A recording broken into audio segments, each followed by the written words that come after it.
நம்ம எல்லாரும் இப்போ ஆடி மாசத்துல இருக்கோம். அம்பாளுக்கு ரொம்ப ஒரு உகந்ததான மாசம் இந்த ஆடி மாசம். இந்த ஆடி மாசத்துல எல்லாரும் தேவி மகாத்மியம் எல்லாம் படிச்சுட்டு இருக்கா, படிக்க போறா. அப்படி எல்லாருக்கும் சௌரியமாக இருக்கக்கூடிய விதத்துல நான் தேவி மகாத்மியத்தை தமிழ்ல ஸ்லோகம் மட்டுமா எழுதியிருக்கேன். அமேசான்ல பப்ளிஷ் பண்ணியிருக்கேன். அதே மாதிரி ஸ்ரீமத் பாகவத மகாத்மியம், ஸ்ரீமத் பாகவத ஸ்லோகங்கள் 1லேருந்து 5 ஸ்கந்தம் வரைக்கும் முதல் பாகமாகவும், 6லேருந்து 9 ஸ்கந்தம் வரைக்கும் 2வது பாகமாகவும் அமேசான்ல பப்ளிஷ் பண்ணியிருக்கேன். இதனுடைய 3வது பாகமான தசமஸ்கந்தமும் 11, 12வது ஸ்கந்தமும் இன்னும் ஒரு 20 டேஸ்ல பப்ளிஷ் பண்ண போறோம். இதனுடைய லிங்க் இந்த டிஸ்கிரிப்ஷன்ல உங்களுக்கு விவரமாக கொடுக்கப்பட்டிருக்கு. வேணுங்கிறவா அமேசான்ல நீங்க அதை எல்லாரும் வாங்கிக்கலாம். இது தவிர தனிப்பட்ட முறையில ஏதானும் விவரங்கள் தேவையாக இருந்தா எல்லாரும் எனக்கு என்னுடைய மெயில் ஐடியில இன்ஃபார்ம் பண்ணுங்கோ. என்ன டீட்டெயில்ஸ் வேணாலும் ஐ வில் கிவ் யூ. எல்லாரும் இதை சௌகரியமாக படிச்சு பகவத் அனுகிரகத்தை அடையணும். ஸ்ரீமத் வால்மீகி ராமாயணம், கிஷ்கிந்தா காண்டம், சாப்டர் 67. ஜாம்பவான் தன்னுடைய இனிய வார்த்தைகளால் ஹனுமானுக்கு அவர் மறந்து போன சக்தியை நினைவூட்டியவுடன் அங்கே ஒரு அதிசயமான மாற்றம் நடந்தது. இதுவரை அமைதியாகவும் தன் அடக்கத்தோடும் இருந்த ஹனுமான் தன்னுள் மறைந்திருந்த அந்த பேராற்றலை நன்னா புரிஞ்சுகிறார். அந்த நினைவு அவருடைய உள்ளத்துல ஒரு புதிய தீயை போல எரிய தொடங்கியது. அவருடைய உடல் பெரிதாக விரிவடைகிறது. கண்கள்ல ஒரு ஒளி பெறுகிறது. முகம் பிரகாசமாகிறது. மலை குகையிலிருந்து வெளியே வந்து கர்ஜிக்கும் சிங்கத்தை போல அவர் எழுந்துண்டு நிற்கிறார். அவரை சுற்றி நின்ற வானரர்கள் எல்லாரும் அந்த காட்சியை பார்த்து வியப்பில மூழ்கி போயிட்டா. சில நிமிடங்களுக்கு முன்பு வரை சீதாதேவியை எப்படி கண்டுபிடிக்க போறோம் என்ற கவலையிலும் துக்கத்திலும் மூழ்கியிருந்த அவர்கள் இப்போது ஹனுமானின் வீர தோற்றத்தை பார்த்து புதிய நம்பிக்கையால் நிரம்பினா. அவர்களுடைய முகங்கள்ல மகிழ்ச்சி அப்படியே மலர்ந்து போச்சு. அவர்கள் ஆரவாரம் பண்ணி ஹனுமானை புகழறா. அந்த பாராட்டுகள் ஹனுமானுடைய உள்ளத்தில் மேலும் உற்சாகத்தை ஏற்படுத்திச்சு. பெரியோர்களுக்கு வணக்கம் செய்து அவர் பேச ஆரம்பிக்கிறார். நான் வாயு பகவானின் மகன். வேகத்தில் எனக்கு நிகரானவர் யாரும் இல்லை. மேருமலையை 1000 முறை சுற்றி வர முடியும். கடலையே கலக்கச் செய்ய முடியும். ஆகாசத்தில் பறந்து செல்லும் கருடனையே 1000 முறை சுற்றி செல்ல முடியும். உதயமாகும் சூரியனை அவன் மறைவதற்கு முன்பே சென்று அடைய முடியும். நான் தாவி செல்லும் போது கடலிலே பொங்கி எழும் மலைகள் நடுங்கும். ஆகாசத்தில் எனக்கென்று ஒரு பாதை உருவாகும். மேலும் சொல்றார், எனது வேகத்தை பின்தொடரக்கூடியவர் கருடனும் வாயு பகவானும் மட்டும்தான். வேறு எந்த உயிராலும் என்னை தொடர முடியாது. நான் மின்னலைப் போல வேகத்தோடு செல்வேன். கடலின் மீது நான் பாய்ந்து செல்லும் போது உலகங்களை 3 அடிகளால் அளந்த திரிவிக்கிரமனின் தோற்றத்தைப் போல என் உருவம் தோன்றும். என் மனமும் புத்தியும் ஒரே விஷயத்தை சொல்கிறது. நான் நிச்சயமாக சீதாதேவியை காணப்போகிறேன். நீங்கள் அனைவரும் சந்தோஷமாக இருங்கள். இப்படி தன்னம்பிக்கையோடு பேசிக்கொண்டிருந்த ஹனுமான் தேவைப்பட்டால் இந்திரனிடம் இருந்தோ பிரம்மாவினிடம் இருந்தோ அமிர்தத்தையே கூட கொண்டு வர முடியும். அவசியம் ஏற்பட்டால் இலங்கையையே பெயர்த்து எடுத்துக்கொண்டு வர முடியும் என்றார். இந்த வார்த்தைகள் அங்கே இருந்த வானரர்களின் மனங்கள்ல ரொம்ப ஆனந்தத்தை ஏற்படுத்திச்சு. அவர்கள் நீண்ட நாட்களாக அனுபவித்த துயரம் கண நேரத்துல நீங்கி போச்சு.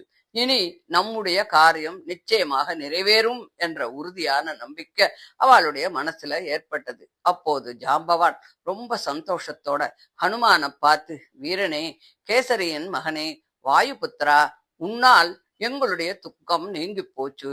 எங்களுடைய உயிரும் நம்பிக்கையும் இப்போது உங்ககிட்டதான் இருக்கு. நீ இந்த மகா சமுத்திரத்தை தாண்டிப்போ.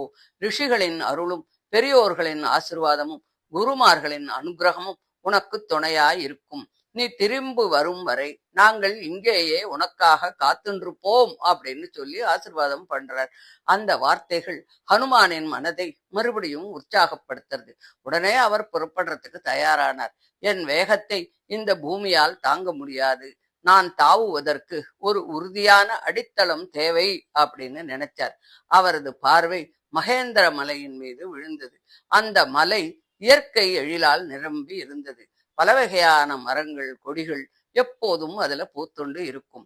மலர்கள், இனிய கனிகள், பசுமையான புல்வெளிகள், சிங்கங்கள், புலிகள், யானைகள், மான்கள், பாடும் பறவைகள், நீர் ஊற்றுகள், இவை எல்லாவற்றாலும் மகேந்திரமலை ரொம்ப அழகாக இருந்தது. அந்த பெரிய மலையின் மீது ஹனுமான் ஏறினார். அதுக்கப்புறம் தாவத் தயாராக தன்னுடைய உடலை நிலை நிறுத்திக்கிறார். 2 கைகளாலும் மலையை வலிமையாக ஒரு அழுத்து அழுத்தினார். அந்த ஒரு அழுத்தமே மகேந்திர மலையை முழுவதுமாக அதிர பண்ணிடுத்து. மலையின் சிகரங்கள் அப்படியே குலுங்கித்து, பாறைகள் சிதறி போறது, நீர் ஊற்றுகள் பீரிட்டு கொண்டு பாயறது, மரங்கள் வேரோடு நடுங்கிறது. மலையில் இருந்த மான்கள், யானைகள் எல்லாம் பயந்து ஓடுறது, பறவைகள்லாம் திடீர்னு ஆகாசத்துல பறக்கிறது. குகைகளில் வாழ்ந்த நாகர்களும் கந்தர்வர்களும் தங்கள் இருப்பிடங்களை விட்டு வெளியேறி போறா.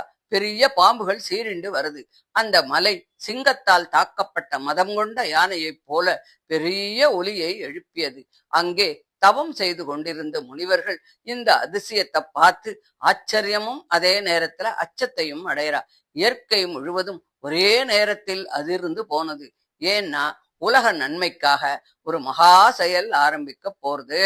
ஹனுமான் அப்போது தன்னுடைய மனதை முழுமையாக ஒருமுகப்படுத்துகிறார். அவரது சிந்தனையில் ஒரே ஒரு உருவம்தான். அது அசோகவனத்தில் துன்பமடைந்து கொண்டிருக்கும் சீதாதேவி. அவரது இதயத்தில் ஒரே ஒரு குறிக்கோள் மட்டுமே இருந்தது, ராமபிரானின் காரியத்தை நிறைவேற்றணும். அவரது உடலில் பேராற்றல் இருந்தது, மனதில் உறுதி இருந்தது, புத்தியில் தெளிவு இருந்தது, உள்ளத்தில் பக்தி இருந்தது. இந்த 4ம் ஒன்றாக இணைந்த போது சாதாரண வானரனாக இருந்த ஹனுமான் உலகம் போற்றும் மாவீரனாக ஆனான். அவ்வாறு மனதை முழுமையாக இலங்கையின் மீது நிலைநிறுத்தி ராமனுடைய தூதனாக சீதாதேவியை தேடும் புனித பணிக்காக வாயு புத்திரனான ஹனுமான் மகேந்திரமலையின் உச்சியில் இருந்து தனது மகத்தான பாய்ச்சலை ஆரம்பித்தார். அந்த பாய்ச்சல் ஒரு வானரனின் பாய்ச்சல் அல்ல, அது பக்தியின் பாய்ச்சல், அது தன்னம்பிக்கையின் பாய்ச்சல், அது இறைப்பணிக்காக உயிரையே அர்ப்பணிக்கும் சேவையின் பாய்ச்சல். அந்த ஒரு பாய்ச்சலே ராமாயணத்தின் ஒரு முக்கியமான கட்டமாக ஆனது. ஹனுமான் நமக்கு கற்பிப்பது, நம்முள் மறைந்திருக்கும் சக்தியை உணர்ந்தால் எந்த கடலையும் தாண்ட முடியும். தன்னம்பிக்கையும் இறை நம்பிக்கையும் ஒன்றாக இணைந்தால் அசாத்தியம் என்பது எதுவுமே இல்லை. நல்ல குருவின் ஒரு வார்த்தை வாழ்க்கையையே மாற்றிவிடும்.